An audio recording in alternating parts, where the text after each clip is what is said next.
were some, I think, like maybe influential artists or acts here that, you know, like for example, bro, I saw you kicking it with Sarek at his 50th the other day. That was fucking, that's, you know, big ups to Death Wish. But I love that, man. Who do you think were some good mentors and early acts that you got associated with that maybe helped you, I don't know, get a bit of a leg up either artistically or maybe getting on some mics, being able to rock some shows? Like, who could you attribute maybe some props to for that? Man, lots of stuff pops to mind when you say it. Initially, I do, the first time I saw hip-hop in Australia by, you know, local crew was The Herd. So Aussie Battler and Earth Boy doing Newtown Festival, like early days Newtown Festivals, early 2000s it must have been.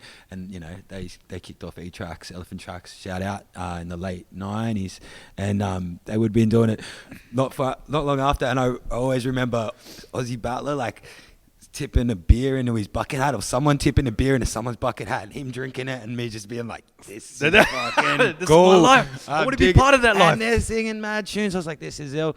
And I knew that was like a cool local hip hop act. And then I got into like year 9, and I got boys at school 9 or 10, and they're throwing me like Reason and Bias B, some and Melbourne shit, Brad Strutt, and how was this getting? This was like Train of Thought from Adelaide as cassettes well. or discs? I was getting burnt CDs. Burnt CDs, yeah, true. That were, you know, sorry, Abese and any associates that were jacking the CDs, but sorry, Pegs.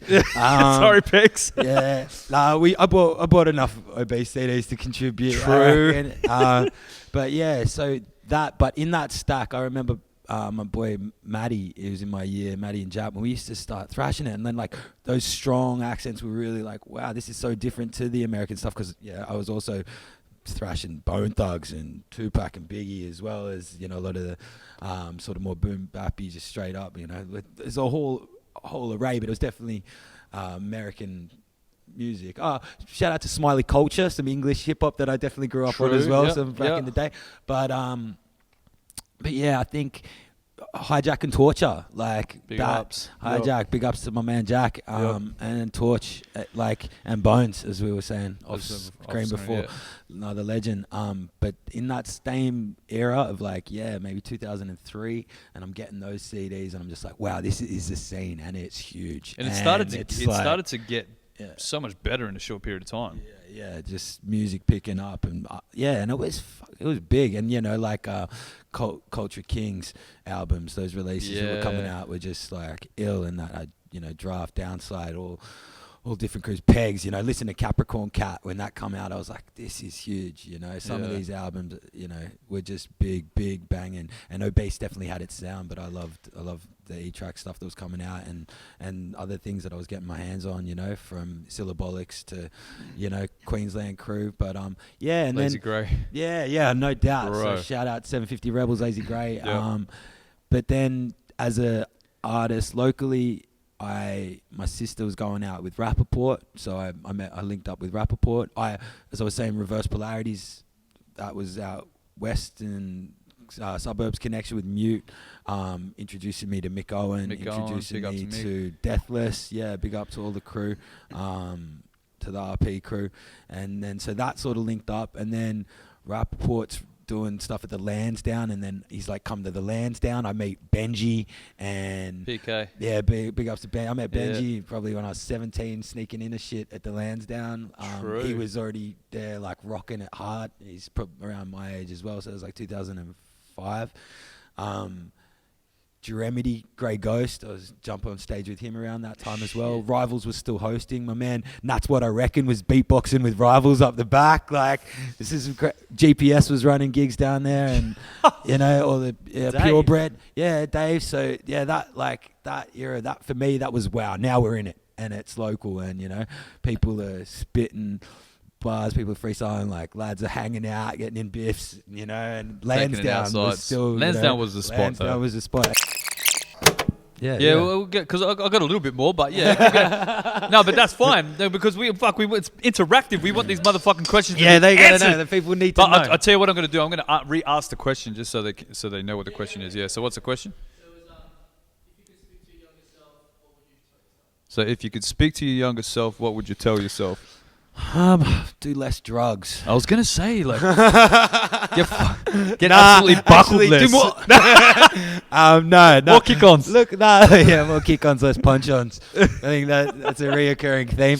Yeah. What would I tell my younger self? I'd say you're doing really good. Stop stressing your ass off. You know, don't sacrifice, you know, your personal relationships for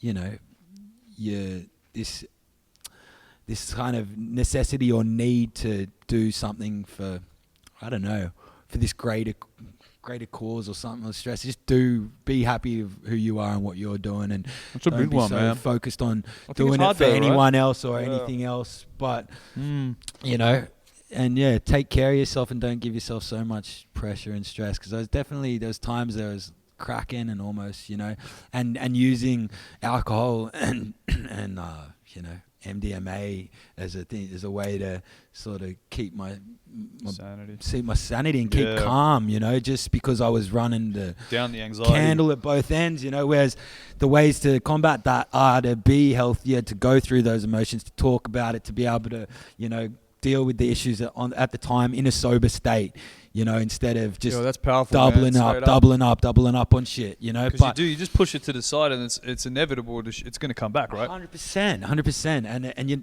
never feel good. You feel anxious the next day, you know, but you can get rid of it at the time. So I probably would say, you know, maybe tone down shit slightly, but at the same time, it made me, you know, who I am. As well. And so I'd say you're doing good, you know, calm down, and keep going. And yeah, keep going. You're going to be all right. Yeah. You know, you're going to be sitting there at 32 with Lee Monro going, shit's cool, man. Don't stress. You'll be all right. You got another 32 years. You're going to be doing this. It's going to be fine.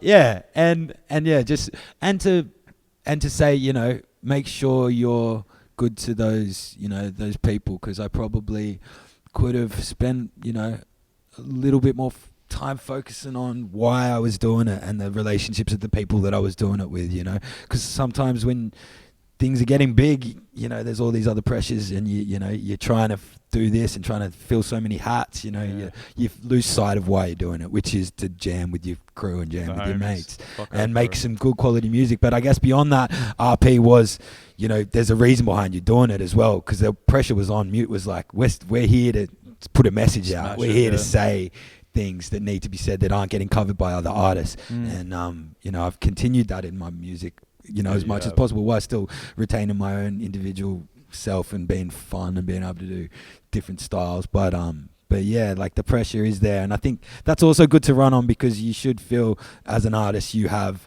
a responsibility to do that and to be able to use that privilege that you have to have a microphone, or to be a white Australian rapper, the privilege that I have to be able to speak to so many people who will listen to me ahead of other people.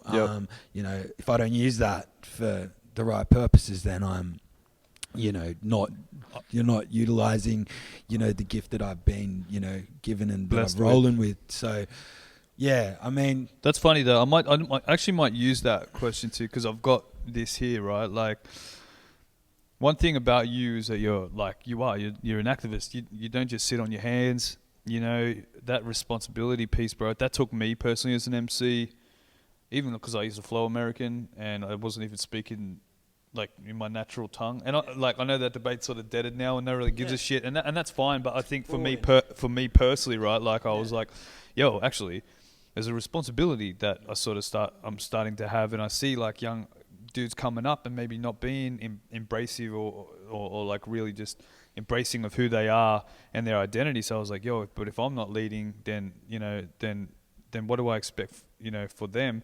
And I suppose, you know, going back to you, you're not just, like I say, an MC that sleeps on your hands or sits on your hands. You're fucking out there. You're an activist, bro. You know, I've seen you out in Hyde Park for fucking, you know, obviously with all the shutdown shit that keeps in the open stuff, you know, fucking freestyling on the corner there. It was still pissing down rain, I believe. And, you know, you're out there for Indigenous rights and, you know, just equality is a big part of what you do. So, you know, how do you use your voice and influences, you know, and stuff to get involved and you know, what sort of strengths of yours do you use that you're sort of most proud of? Because, you know, I heard you say that privilege thing there, and I think that's a big thing that a lot of people don't fucking absorb. It's like, yo, it's a privilege to be who the fuck we are, the color that we are, and the fucking position that we're in to say the shit that we got to say. Yeah, and to be accepted into particular cultures and communities that will, you know, school me up and educate me.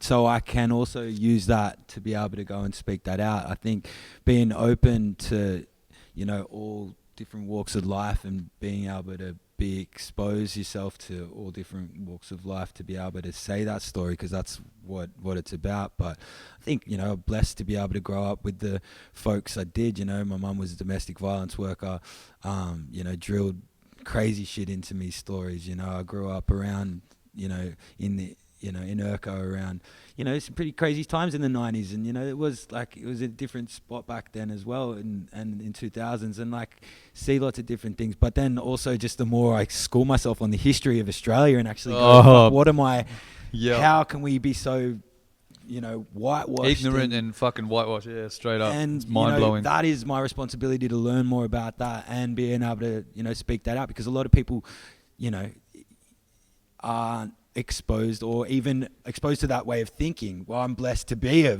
open to that and to have dug through that. So it's like, to be able to then learn more about that and open that up, because, you know, people don't want to be ignorant. People don't want to be hateful. I don't think generally it comes from being scared or being, you know, a bit of lack of knowledge and you know, being open to those types of things. But I think, you know, just pushing through on that and making sure that's on my main agenda, is to remember that there's a reason that I'm here and that I've got a mic and that I've got to use it properly, you know, because that's a big thing about telling a story. And I mean, some of the best artists to do that, you know, that I love, do that as well. So, you know, that's the style. But I love flexing and rhyming. But being out there, getting on the microphone and being out there and present. Yeah, you've got to be at those protests. You can't just do that just because you're online. You know, it doesn't mean you're there. You still got to lay out. You've got to show that people power and use your. That's another level of support, though. You know, like, I mean, you know, there's just fuck a lot between talk and action. You know, and to be there and active and live, man. There's a lot of action, man. So like, fucking big ups for that. I appreciate it, man. And it's fucking good to see, man. It's inspiring. So I've got it. Have you done collabs with international artists, and have you performed out of Australia? I did. We did a collab with Akil from Jurassic 5 on the Daily Meds Happy Days release in 2012, which was amazing. And Montage, one on a mixtape we put out on Daily Meds. So Montage is an LA MC that came out with Evidence when we supported him back in the day. So that was really dope. Joe Snow, I guess, my bro from Pang Productions. He's Leeds lad from Defenders of Style. He's been living out here. He's on Scratches, Pang Production. So some English, you know, connect there. But like, I guess in terms of higher profiled artists, probably Akil was the main one. And then, you know, collabed on, you know, a few different joints here and there. I'm thinking performance-wise, went over to America 3 years ago and non-officially played in Long Island, which was fun. I did like a 15-minute set at a little throwdown night there, which was really cool. And then jumped up at Burning Man a couple of times, performed at Oregon Eclipse Festival with a DJ called Sarah Connor. What? At Oregon Eclipse. That was sick. Yeah, Burning Man on the back of a fucking double-decker bus converted into a bloody dragon with Julian Dysphemic. So did a drum and bass set over there with him, which was sick. That was just hearing this so sick.